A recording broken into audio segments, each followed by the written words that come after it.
কাজে গাফিলতি বরদাস্ত করা হবে না।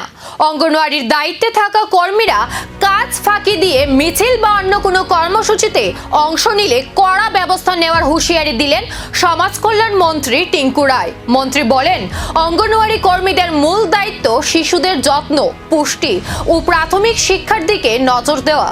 তাই দায়িত্বে ফাঁকি না দিয়ে ছাত্রছাত্রী ও শিশুদের প্রতি আরও মনোযোগী হওয়ার আহ্বান জানান তিনি।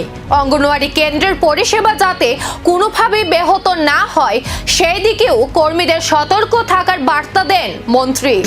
রাখছেন তো এই বিষয়গুলো নিয়ে আজকে আমরা রিভিউ করছি যে ওনাদের যে ফিডিং বিল বা বিভিন্ন রেট সম্বন্ধিত বিভিন্ন বিষয়গুলো রয়েছে এবং আমরা প্রত্যেক সিডিপিও আমাদের রাজ্যে যতগুলো সিডিপিও প্রজেক্ট রয়েছে সবাই উপস্থিত আছে, এগুলো নিয়ে আজকে বিস্তর আলোচনা হবে।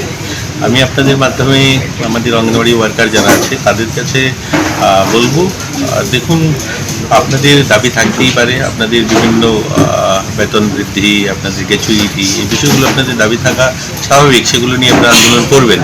কিন্তু যারা বেনিফিশিয়ারি ছোট শিশুরা, যাদের সকালবেলার খাবার, তাদের পড়া, আপনার সেন্টার চালাবেন না, সেন্টার বন্ধ করে আন্দোলনে চলে আসবেন, এগুলো কিন্তু বরদাস্ত করা হবে না। এগুলো কিন্তু আমাদের আধিকারিকরা যথাযথ যা যা প্রয়োজনীয় পদক্ষেপ সেগুলো নেবে। আমরা চাই আপনাদের দাবি যেগুলো রয়েছে এগুলো আপনারা লিখিত আকারে দিয়েছেন, একবার না অনেকবার দিয়েছেন, এগুলো নিয়ে সরকার যথেষ্ট সচেতন এবং এগুলো নিয়ে আলোচনা করছে, দেখছে এগুলোকে সমাধান করার। কিন্তু আপনারা দায়িত্বে ফাঁকি নয়, শিশুদের পরিষেবাই অগ্রাধিকার।